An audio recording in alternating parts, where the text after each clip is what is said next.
Telugu digital media network లో political కేటగిరీలో #1 కేవలం 72 గంటల్లో 1,50,00,000 వ్యూస్ పైగా పాపులర్ టీవీ నెట్వర్క్. నమస్తే, welcome to Telugu popular TV. మనతో పాటు ఉన్నారు కాంగ్రెస్ సీనియర్ నాయకులు కిరణ్ కుమార్ రెడ్డి గారు. సార్, అసలు ఈ మీటింగ్ ఉద్దేశం ఏంటి సార్? ఈరోజు అంటే ఫస్ట్ టైం అధికారంలోకి వచ్చిన తర్వాత మీటింగ్ పెడుతున్నారు. ఈరోజు మీటింగ్ ఉద్దేశం ఏం లేదన్న. ఈ మీటింగ్ యాక్చువల్గా ఒక వారం 10 రోజుల క్రితమే జరిగేది ఉండే. కాంగ్రెస్ పార్టీ అధికారంలోకి వచ్చిన తర్వాత మా ముఖ్యమంత్రి గారు అలాగే మా కాంగ్రెస్ పార్టీ అధ్యక్షులు రేవంత్ రెడ్డి గారు కార్యవర్గ సమావేశాన్ని, అంటే ఎక్స్టెండెడ్ కార్యవర్గ సమావేశం, అంటే డీసీసీ ప్రెసిడెంట్లు, జనరల్ సెక్రటరీలు, వైస్ ప్రెసిడెంట్లు, పిఏసీ, పీసీ, ఈ ఐదు వర్గాలు ఏమైతే ఉన్నాయో మన కాంగ్రెస్ పార్టీలో క్రియాశీలకంగా పనిచేసినటువంటి వాళ్ళందరినీ కూడా ఈరోజు ఇక్కడ పిలిచి మాట్లాడడం జరుగుతుంది.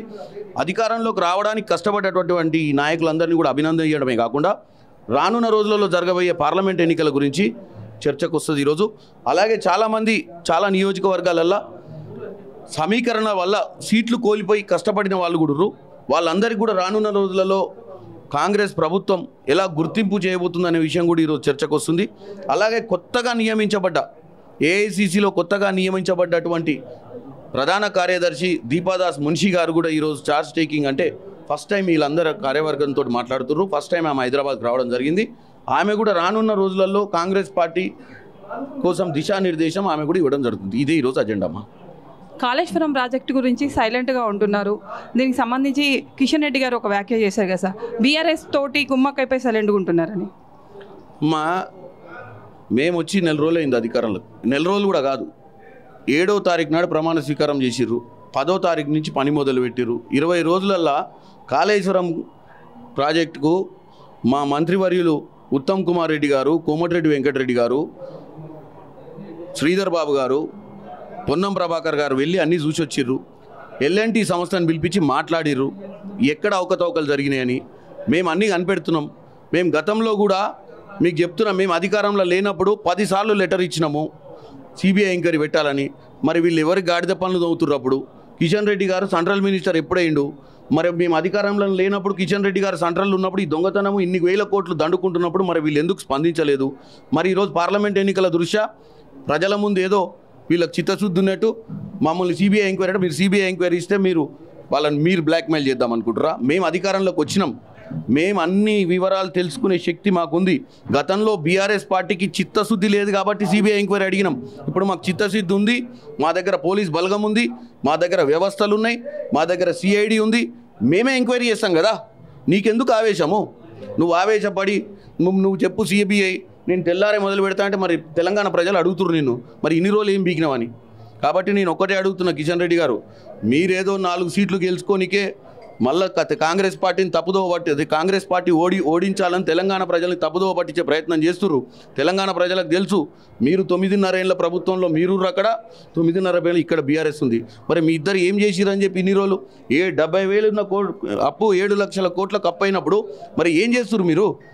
మీది ఒక సెంట్రల్ గవర్నమెంట్ వ్యవస్థ ఉన్నప్పుడు ఇక్కడ జరుగుతున్న అవకతవకల మీద మీరు మాట్లాడాలి కదా. ఆ రోజు మాట్లాడకుండా ఇలా మాట్లాడితే ప్రజలు నవ్వుతారు మిమ్మల్ని చూసి. దయచేసి చిత్తశుద్ధితో పనిచేయండి. రావాల్సిన నిధుల్ని పంపిర్రి. తెలంగాణకు అప్పుల పాలైందని మేము చెప్పినాం శ్వేతపత్రం ఇచ్చి. తెలంగాణను కాపాడే ప్రయత్నం చేయండి.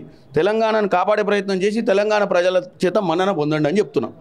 ఇప్పుడు కాంగ్రెస్ పార్టీ అధికారంలోకి వచ్చిన తర్వాత 6 హామీలు అమలు చేయలేక బీఆర్ఎస్ పార్టీ అప్పులు చేసిందని మా మీద బురద జల్లుతురు. మేము అప్పులు చేయలేదు, ఆస్తులు సృష్టించాం, కావాలని బురద జల్లుతురు, వీళ్ళు అమలు చేయలేక అని బీఆర్ఎస్ పార్టీ నేతలు అంటారు. ఇక ఆస్తుల విషయానికి వస్తే తెలంగాణ ప్రజలకు వాళ్ళు చెప్పే 1,50,000 కోట్ల ఆస్తి బీటలు వారిపై కూలిపోయే పరిస్థితికి వచ్చింది. వీళ్ళు చెప్పే తప్పుడు లెక్కలు, వాళ్ళు ఇచ్చిన శ్వేతపత్రంలో కోట్ల రూపాయల ఆస్తులు చూపిస్తారు. ఏ ఆస్తి ఏ విలువ తెలంగాణ ప్రజలకు తెలుసు. మేము అనేది ఏంటంటే మా 6 గ్యారంటీలను చేయాల చిత్తశుద్ధి మాకుంది. చిత్తశుద్ధి కాబట్టి మా మంత్రులు రోజు 24 గంటలు మీరు చూస్తున్నారు, రోజు 18 గంటలు పనిచేస్తున్నారు సెక్రటేరియట్లో పోయి. ఎందుకు పనిచేస్తున్నారు? వాస్తవ పరిస్థితులు ఏమైనాయి గత 9.5 ఏళ్లలో. ఇప్పుడు ఎట్లా మళ్ళీ రాష్ట్రాన్ని, మిగులు బడ్జెట్లు ఉన్న రాష్ట్రాన్ని ఎందుకు అన్యాయం జరిగింది, దీన్ని మళ్ళీ రెవెన్యూ ఎట్లా జనరేట్ చేయాలన్న ఆలోచనతో పనిచేస్తున్నాం. మేము ఇచ్చిన గ్యారంటీలను తెలంగాణ ప్రజలకు అందిస్తాం. వీళ్ళు 9.5 ఏళ్ల పాలనలో 2014 మేనిఫెస్టోలో సగం చేయని వాళ్ళు 2018 మేనిఫెస్టో ఇంటికో ఉద్యోగం, డబుల్ బెడ్రూమ్, దళితులకు 3 ఎకరాల భూమి, ఈ ముచ్చటంతా చెప్పి ఆగం చేసిన వాళ్ళు మమ్మల్ని 4 రోజులకే తట్టుకోలేక 3 రోజులకే, నెల కాదు 3-4 రోజుల నుంచే మొదలుపెట్టారు. పథకాలు ఏమైనాయి. అరే నాయన, 3-4 రోజుల పథకాలు ఇస్తాము. మొట్టమొదటి ఫ్రీ బస్ అనేది ఇచ్చినాము. ఇప్పుడు రానున్న రోజుల మహాలక్ష్మిలో సిలిండర్లు ఇస్తాము. ఆల్రెడీ ప్రజాపాలన మొదలైపోయి 6వ తారీఖు దాకా ప్రజల పాలన నడుస్తుంది. అప్లికేషన్లు తీసుకుంటున్నాము. డెఫినెట్గా మాకు చిత్తశుద్ధి ఉంది. ఈ రాష్ట్రాన్ని మేము మళ్ళీ గాడిలో పెట్టే ప్రయత్నం చేస్తాం. తప్పులు చేసిన వాళ్ళందరినీ జైలుకి పంపించే ప్రయత్నం కూడా చేస్తాం. ఇప్పుడు ఫ్రీ బస్ అనేది ఒక వేస్ట్ పథకం అని, దానివల్ల మహిళలు ప్రతి దానికి చిన్న దాని కోసం కూడా వెళ్తున్నారు బయటికి అని ప్రతిపక్షాలు అంటున్నాయి సార్. ఇక ఏ పథకం పెట్టినా వేస్టే అనే రకాలు. నేను అనేది ఏంటంటే ఫ్రీ బస్సు పెడితే ఎన్ని రోజులు తిరుగుతారమ్మా ఫ్రీగా? సరే, మొదట్లో బస్సు పెట్టినప్పుడు కొంచెం ఏమన్నా తల్లిగారింటికో బిడ్డ దగ్గరకో పోయి ఉంటారు. ఇక రోజు ఇదే పని చేస్తారా? ఇప్పుడు తగ్గింది ఆల్రెడీ వాళ్ళ ఫ్లో. అవసరానికే బస్సులు ఎక్కుతారు. ఫ్రీ బస్ అనేది మేము ఇచ్చిన కమిట్మెంట్ మేము ఫుల్ఫిల్ చేసినాం. దానివల్ల నష్టమవుతుందా లాభం అవుతుందా అని తెలంగాణ ప్రజలకు తప్పుడు లెక్కలు చూపించుకుంటా తప్పుడు ముచ్చట చెప్పడం వల్ల ఇంకేం ఒరిగేది లేదు. మేము ఇచ్చిన కమిట్మెంట్ని ఫుల్ఫిల్ చేయడం మా కమిట్మెంటు. మేము చేస్తాము. అదే కాదు, 500 రూపాయల సిలిండర్ కూడా చేస్తాము. 2500 గృహిణీలకు ఇస్తాము. పింఛన్లు ఇస్తాము. రైతు బంధు కూడా అతి త్వరలో ఇస్తాం. ఇప్పుడు ఈ 2500 గృహిణీలకు ఇచ్చేది మీరు బ్యాంక్ అకౌంట్ తీసుకోవట్లే, ఎలా వేస్తారు? మోసం చేస్తున్నారా గృహిణీలు అని ప్రతిపక్షాలు మాటిమాటికి అంటున్నాయి కదా. ప్రతిపక్షాలకు కూడా తెలుస్తలేదు. ప్రజాపాలన పెట్టి చేసే పనే అది. ఎవరున్నారు, ఎంతమంది ఉన్నారు, ఎవరు లబ్ధిదారులు ఉంటారు అనే దాని మీదనే లెక్కలు తీస్తున్నాం బయటికి. వాళ్ళకి అసలు నిద్ర పడతలేదు. నేను ఒక్కటే చెప్తున్నా కేటీఆర్ గారికి, హరీష్ రావు గారికి, దయచేసి మీరు కొన్ని రోజులు రెస్ట్ తీసుకోర్రి. మీరు దండుగా సంపాదించిన ఆస్తులను ఎక్కడన్నా దాచిపెట్టరు. ఎందుకంటే మా ఎంక్వైరీలు స్టార్ట్ అయినాయి. మీ ఆ కాన్సన్ట్రేషన్ అంతా తప్పించుకోనికి ప్రయత్నం చేయరు, కానీ వీడికి వచ్చి ప్రజల్ని తప్పుదోవ పెట్టే ప్రయత్నం చేయకండి. ఎందుకంటే అతి త్వరలో మిమ్మల్ని అందరినీ బొక్కలు వేసినాక తెలుస్తుంది ఎవరం. కవిత లిక్కర్ కేసు ఎక్కడి దాకా వచ్చింది సార్? అసలు మీరు ఎవరు నన్ను అడుగుతారా, మన కిషన్ రెడ్డి గారిని అడుగుతారా? లైక్ కవిత లిక్కర్ కేసు కిషన్ రెడ్డి గారు నడుగురి పోయి ఆయన సిబిఐ ఇస్తే రేపే వస్తా అంటుండు కదా సార్. ఇది సిబిఐ మేము రేపు వస్తాడు అవసరం లేదు. అక్కడ మనీష్ సిసోడియా గారిని డిప్యూటీ చీఫ్ మినిస్టర్ని 4 రోజుల్లో అరెస్ట్ చేసినావు. కీలక సూత్రధారైన కవిత గారిని అరెస్ట్ చేయకపోవడంతో నీ దగ్గర ఉన్న 10 లీడర్లు వచ్చి బీజేపీ నుంచి వచ్చి కాంగ్రెస్లో జాయిన్ అయ్యారు, పెద్ద లీడర్లు. ఎందుకంటే మీకు చిత్తశుద్ధి లేదని. సో ఈ ప్రశ్న మీరు డెఫినెట్గా పోయి కిషన్ రెడ్డి గారిని అడగండి, ఈ వారం రోజుల్లో ఉన్న బొక్కలు ఎత్తరా లేదా అని. శ్యామల కిరణ్ కుమార్ రెడ్డి గారు ఎంపీగా పోటీ చేస్తున్నారండి. 100% ఎంపీగా పోటీ చేయాలనుకుంటున్నా పార్టీ ఆదేశిస్తే. ఎందుకంటే నేను క్రియాశీలకంగా పార్టీలో 2007 నుంచి జనరల్ సెక్రటరీ ఇండియన్ యూత్ కాంగ్రెస్లో పనిచేసిన 6 రాష్ట్రాలకు. నా తోటోళ్ళు ఈరోజు 4 సార్లు ఎమ్మెల్యే లేరు, 4 సార్లు ఎంపీ లేరు. నాకు అవకాశం రాలేదు, ఎందుకంటే అప్పుడున్న పరిస్థితుల వల్ల. ఈరోజు కాంగ్రెస్ పార్టీ అధికారంలోకి వచ్చింది. కాంగ్రెస్ పార్టీ అధికారంలోకే కాకుండా మా జిల్లాలో ఉన్న సీనియర్ నాయకులు అందరూ కూడా అకామిడేట్ అయ్యారు. డెఫినెట్గా ఒక కొత్త తరానికి, అంటే యూత్ కాంగ్రెస్ నుంచి ప్రయత్నం చేస్తున్న నాకు ఈసారి పార్టీ అవకాశం ఇస్తుంది. ఎందుకంటే ఇదే గాంధీ భవన్ వేదికగా గత 4-5 నెలల నుంచి క్రియాశీలకంగా పనిచేసిన పార్టీని పవర్లోకి తీసుకురావడానికి. గతంలో కూడా రేవంత్ రెడ్డి గారు పీసీసీ ప్రెసిడెంట్ అయినాక ఎన్ని సభలు, గజ్వేల్ సభ కాంచి మొదలు పెడితే దళిత దండోరా కానీ ఏ కార్యక్రమంలో క్రియాశీలకంగా నేను ఎన్నుకుని నడిపించినటువంటి పరిస్థితి ఉంది. కాబట్టి ఇప్పుడు అధికారంలోకి వచ్చినాం కాబట్టి మా పార్లమెంట్లో కూడా 6 నియోజకవర్గాలు గెలిచిర్రు. కాబట్టి 100% పార్టీ నన్ను గుర్తించి అవకాశం ఇస్తుందని నేను అనుకుంటున్నాను. ఎంత మెజారిటీ వస్తుంది సార్? ఇప్పటికి 3 లక్షలు ఉంది. మనం నిలబడితే ఇంకో 50,000 పెరగవచ్చు. 3,60,000 దాకా రావచ్చు. ఈ ట్వీట్ల గోలేంటి సార్? ఈ ట్వీట్ మేము ఛానల్స్ పెట్టుకుంటే ఖచ్చితంగా కాంగ్రెస్ పార్టీ లాగా గెలిసే వాళ్ళం అంటున్నారు కదా సార్ బీఆర్ఎస్ పార్టీ. కేటీఆర్ గారు చేసిందే ట్వీట్లు. ఆయన సెక్రటేరియట్కి వచ్చి పని చేయలేదు. ఆయన ఏమి ప్రగతి భవన్లో పోయి పని చేయలేదు. ఆయన పనిచేసిందే ట్విట్టర్ సంస్థకు. పొద్దున ఒక ట్వీటు, మధ్యాహ్నం ఒక ట్వీటు, రాత్రి ఒక ట్వీటు.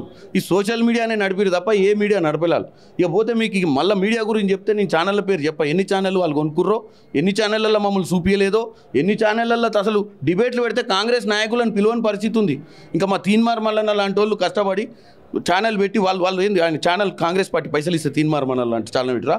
ఆయన ప్రజా వ్యతిరేక పార్టీ, బీఆర్ఎస్ పార్టీకి వ్యతిరేకంగా, బీఆర్ఎస్ పార్టీ వైఫల్యాల మీద ఆయన పొద్దున్న లేసే పోరాటం చేసిండు. వాళ్ళందరూ కూడా కిరాయికి వచ్చిన వాళ్ళు అనుకుంటారా. కాబట్టి కేటీఆర్ గారు బద్మాష్ మాటలు బంద్ చేసి చిత్తశుద్ధితోటి మంచి అపోజిషన్ లీడర్గా ఉండు. మేమేమైనా తప్పులు చేస్తే నిలది. మంచి అపోజిషన్ ఉంది అసెంబ్లీలో. మీ టైంలో అసెంబ్లీ నడవలేదు. మీ టైంలో అపోజిషన్లను నిర్వీర్యం చేసిరు. మేము మంచి అపోజిషన్ ఉంది. మేము డెఫినెట్గా మంచి పాలన అందిస్తాం. మా పాలన ఏమైనా తప్పులు జరిగితే కేటీఆర్ గారు మీకు అన్ని హక్కులు ఉన్నాయి, మీరు అసెంబ్లీ వేదిక మమ్మల్ని నిలదీయొచ్చు. ఇప్పుడు ఎంపీ ఎలక్షన్ల నేపథ్యంలో ఈ మీటింగ్ జరుగుతుంది కదా సార్. రాహుల్ గాంధీని పీఎం చేయాలనే ప్రధాన ఎజెండాతో జరుగుతుందా సార్ ఈ మీటింగ్? మా నాయకుడు రాహుల్ గాంధీ గారిని, ఇప్పుడు మాది ఇండియా అలయన్స్ అమ్మ. ఇండియా అలయన్స్లో ఆల్రెడీ చర్చలు జరుగుతున్నాయి. తెలంగాణలో ఇండియా అలయన్స్కి సంబంధించిన పార్టీ లేకపోవచ్చు, కానీ భారతదేశ వ్యాప్తంగా కూడా ఈ అలయన్స్ ఉంది. ఈ అలయన్స్ నిర్ణయిస్తుంది ప్రధానమంత్రి ఎవరు అనేది. డెఫినెట్గా రాహుల్ గాంధీ గారు మా ప్రియతమ నాయకుడు, కాంగ్రెస్ పార్టీకి ఒక కార్యకర్తగా రాహుల్ గాంధీని ప్రధానమంత్రి చేయాలన్న ఆలోచన మాకుంది. ఆయన మళ్ళీ పాదయాత్ర న్యాయయాత్ర అని చెప్పి స్టార్ట్ చేస్తున్నారు 14వ తారీఖు నాడు. ఈస్ట్ అంటే మణిపూర్ నుంచి మొదలుపెట్టి ముంబై దాకా వస్తారు. ఆయన నిత్యం ప్రజలలో ఉండాలని ప్రయత్నం చేస్తున్నారు, ప్రజా సమస్యలు తెలుసుకోవాలని ప్రయత్నం చేస్తున్నారు. డెఫినెట్గా కాంగ్రెస్ పార్టీ ఇండియా అలయన్స్లో అధికారంలోకి వచ్చినప్పుడు అలయన్స్ అందరు కలిసి రాహుల్ గాంధీ గారిని ప్రధానమంత్రి చేయాలని నేను కోరుకుంటున్నాను.